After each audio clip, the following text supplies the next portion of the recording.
We're gonna go check out Ladysmith.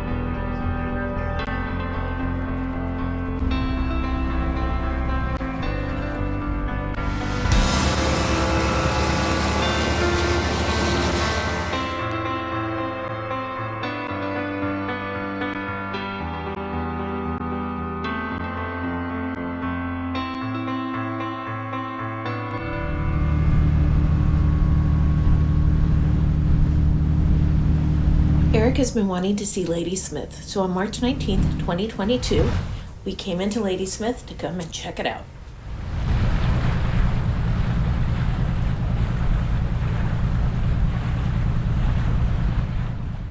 This is Ladysmith Harbor, and it's between Ganges on Salt Springs Island and Dardanelles. Ladysmith, originally Oyster Harbor, is a town located on the east coast of Vancouver Island, British Columbia, Canada. The local economy is based on forestry, tourism, and agriculture. A hillside location adjacent to a sheltered harbor form the natural characteristics of the community. The community was originally founded to house the families of the miners that worked at the mine at Extension, which was near Nanaimo. Traveling from Ladysmith to Nanaimo by water takes some planning, especially if you're going to go through Dardanelles. However, using the road system, the two towns are really close. The towns are 20 miles apart and would take 14 minutes to drive between the two towns. But before we explore, we need to do some boat work. Distin is so excited. So, what are we doing today? We're going to change the transmission oil, main reduction gear oil, which is about 5 gallons of SAW30. And we're going to and the filter. Transmission is done every 1,000 hours, and we're on the 1,000-hour mark there. So Where is the transmission? it's right here. It's also called a reduction gear. It's this unit that's on the end of the bolted to the end of the engine. That thing? Yes. This is also a transmission or a reduction gear, but it's on the wing engine, so it's at the end of that engine. Okay. As well as the end of that engine. Okay. So you're ready? Yep, I've been upstairs. I've turned on my pump. Fortunately, the main transmission is also hooked up to a change pump, so all I got to do is flip some switches and some levers, one of which is right down here. Okay, so when your levers is down here? Yep, so you open this up so the oil can flow through it, and I'm going to pull this out of there so that any suction, or it won't impede or cause a suction to not allow the oil to drain. I've run the transmission for, run the motor for 8 minutes, warmed the transmission up to about 190 degrees, and so just like your engine, you want to have the oil a little bit warmer so you can get it out. Okay. And what I'm going to do here first is I'm going to put a gallon in this gallon container, and then use the 5-gallon bucket for the remainder of it. It's supposed to take 5.3 gallons, and I just want to leave the oil at the disposal site and get rid of this bucket at the same time. So I'm not sure that I'm going to get everything in this 5-gallon bucket, so I'm starting with the gallon.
Is that all? Yeah, that's all so far. We've got to take the filter off and we'll try to get more. I'm hopeful there's more in there. It says 5.3 gallons on the instruction manual. It doesn't. It's not going to be, even if you add a gallon, it's not going to be 5.3 gallons that we take out. So the manual indicates that oil is supposed to be kept between 2 marks on the dipstick, which was much less than the 5.3 gallons I'd indicated earlier. It actually ended up being about 4.3 gallons total that was used in the oil change for the reduction gear. Change this filter here. What are you doing now? First thing I'm going to do, because it's always amazing to me that people make things like this upside down oil filters, is try to address the mess that it's going to create when I take the filter off, or at least try to anticipate what's going to happen. It's not going to shoot over here, is it? No, it shouldn't, but it's going to drip. Okay, then find the filter wrench. Then we got to figure out which way is loose. Righty tighty, lefty loosey, right? Yep. Okay, and it's always good to grab at the bottom or the base of these filters so that that's where the most structure is on the filter. And get her loose, like that. And then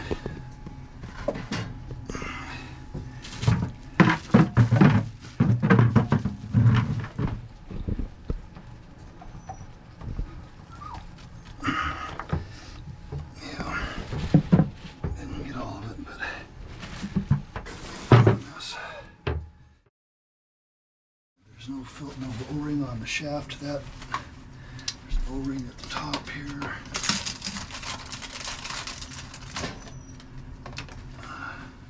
Some new oil to put on that.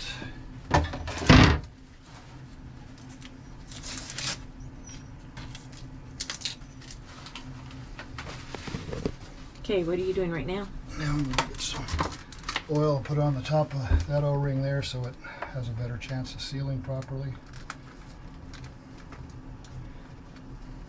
Or sealing better, probably won't seal anyway.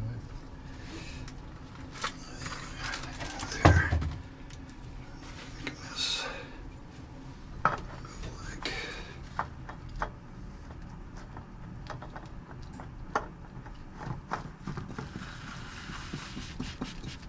You might have some white stuff caught in on this side. Okay, that's good to know. Okay, thank you. Pour that there. And get this about hand tight, and then we'll go just a little bit more with the wrench just for yucks.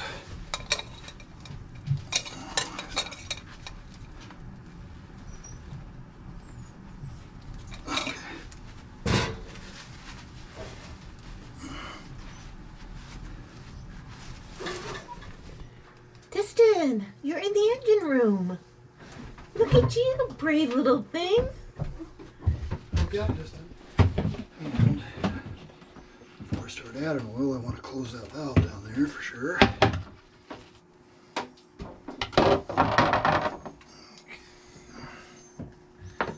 What valve are you going to close? The valve that opens up this drain motor.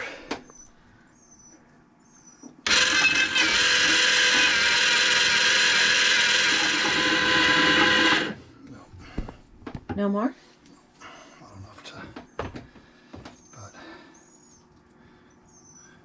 need to be careful putting stuff back in here because it doesn't look like it's 5 gallons to me, but oh, just in.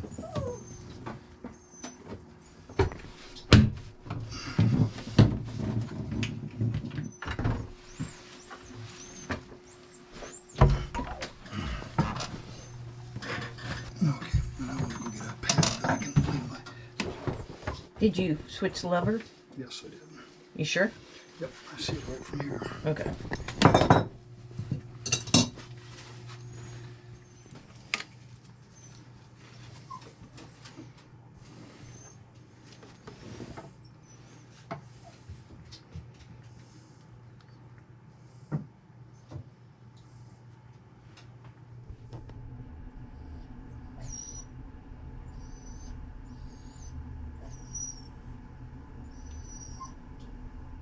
This is why they call it boat yoga.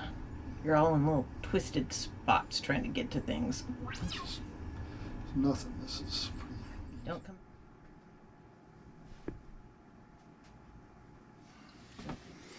I'll check that.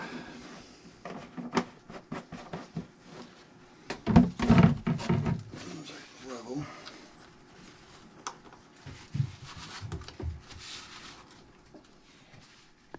We should open one of these doors so she can just peek down. For that matter, open one of these doors so I can peek down.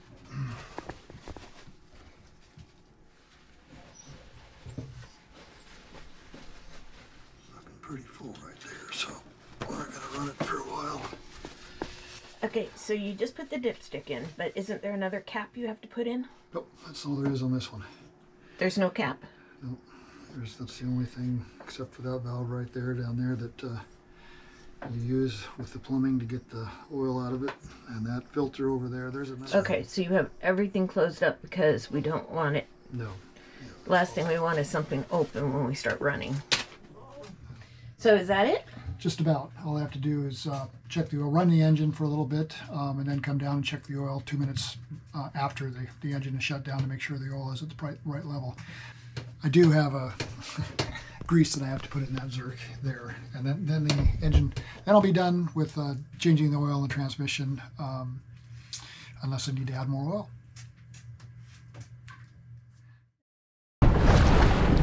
Well, frost, kind of a lumpy day. For the first time I'm getting kind of splashed in the dinghy, which makes me think, oh yeah, we live on a boat. Well, we've been on the boat for a week, doing taxes, cleaning the boat, doing stuff, relaxing. And now we're at Ladysmith, and we're gonna kind of see if we can check it out. But it's kind of a lumpy day. We'll see how long we stay out.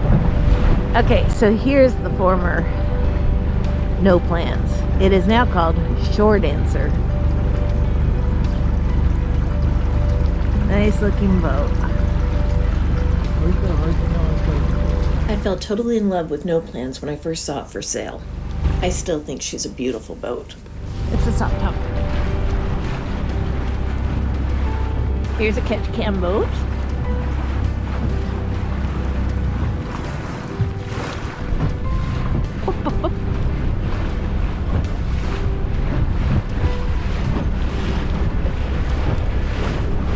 We're searching for the dinghy dock. The dinghy dock was not at the first marina. Okay, we finally found the dinghy dock place. It was between B and C. We have the dinghy right there. It's right next to this building. Okay, so where are we? Right here. Okay, and where's the boat? Over here. So we couldn't go to the first marina, which is right there. Ladysmith Marina. That one, no. And so we're all the way over here to the Ladysmith Community Marina. So I guess we'll go figure out what's in town. Quit, knock that off. 2-year-old. Somebody's excited to be on grass. So there's stairs going up this way. There's a path going that way. I have a feeling we're going up the stairs. We're going to Heritage Downtown. This is roughly the path that we took to start our tour of downtown.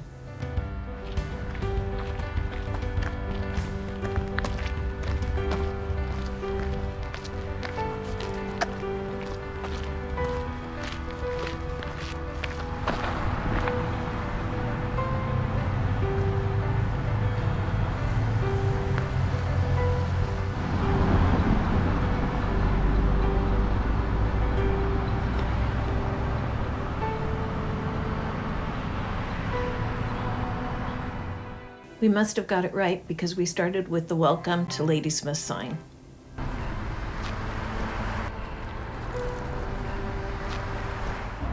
We're in Canada. There's a Tim Hortons.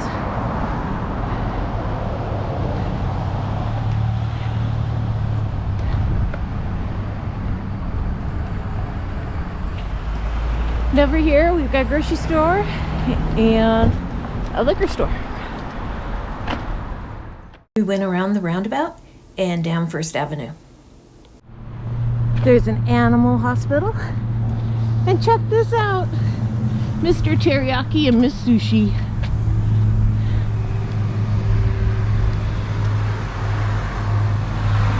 I think I'm hungry. Rita's Apron, Pot Pies and More. 1904 Cannabis Company. I'm thinking, Rita, you're confusing people by saying pot pies. I don't think you're in business with the cannabis people. I don't know if you've noticed this, but we tend to always get to town on a Sunday or a Monday. So we never could go in the stores. I'm beginning to think this is planned.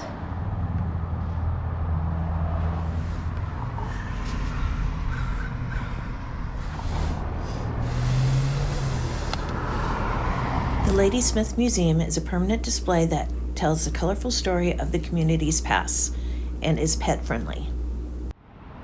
It's really nice to be off the boat. We've been on there for about a week and it's pretty fun to be able to walk around again.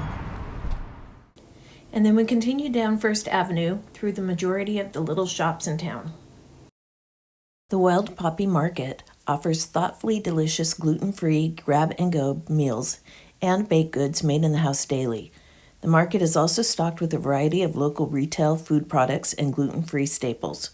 The menu includes breakfasts and sandwiches, soups and salads, baked goods like pies, cookies, donuts and puffs, muffin rolls and scones, breads, cupcakes, and squares.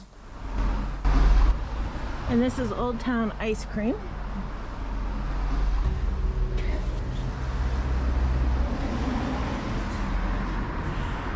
Salamander books. Again, Sundays and Mondays are not the time to be checking out these towns if you want to shop.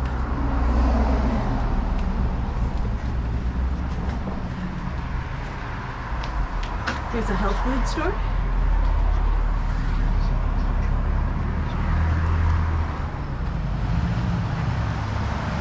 The Worldly Gourmet Kitchen. And it's open. CrossFit Ladysmith. Old Town Bakery. I did want to go into the Old Town Bakery. It's supposed to have the island's best cinnamon buns. A photo printing service.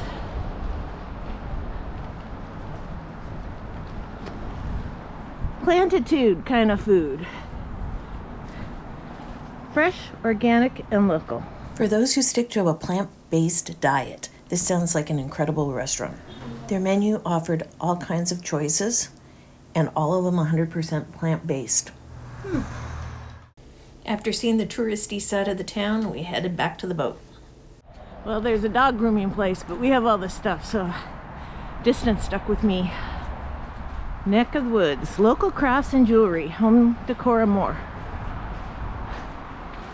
I'm always interested to see what the local artists create. Oh, look at the little baskets. Soft, won't break.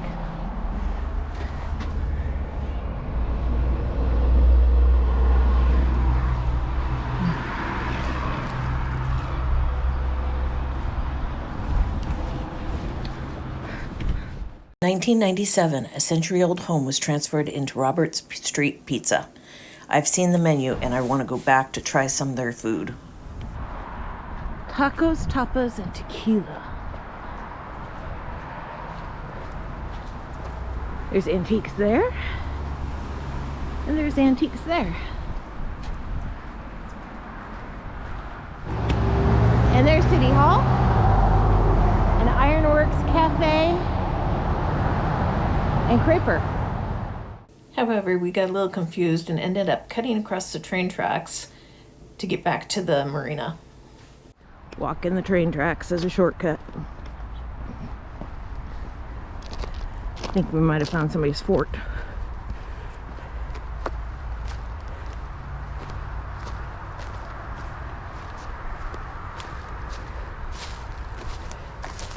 I see muddy shoes in our future. If we had waited just a little bit farther, we would have been able to just come down that road and then come down these stairs. I'll remember that for next time. And here's the Ladysmith Waterfront Arts Center. Always a good sign when you come back to the docks. The gate's still open and you don't know the code.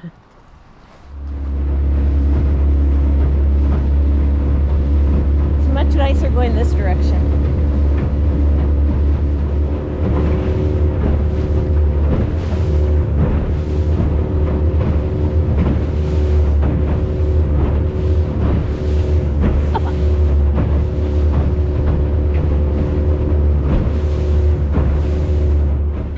Here is an aerial view of the harbor from approximately where we were anchored.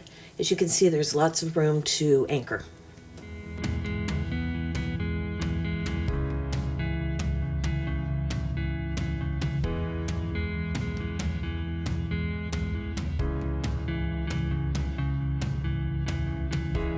Here you can see the Ladysmith Marina. The Ladysmith Fisherman Wharf and the Ladysmith Community Marina is farther up the harbor.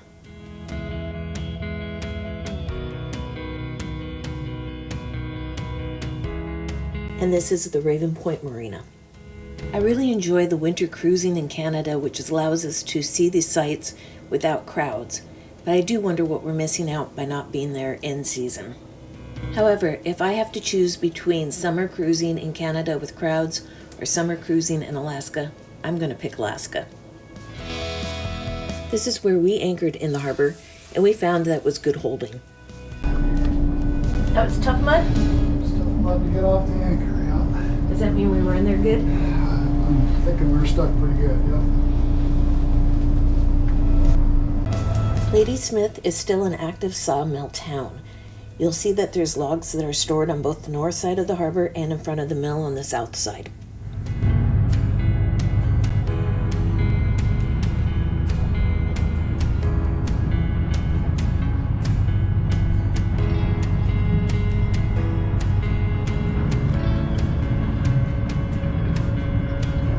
And off we go to go explore more of Canada.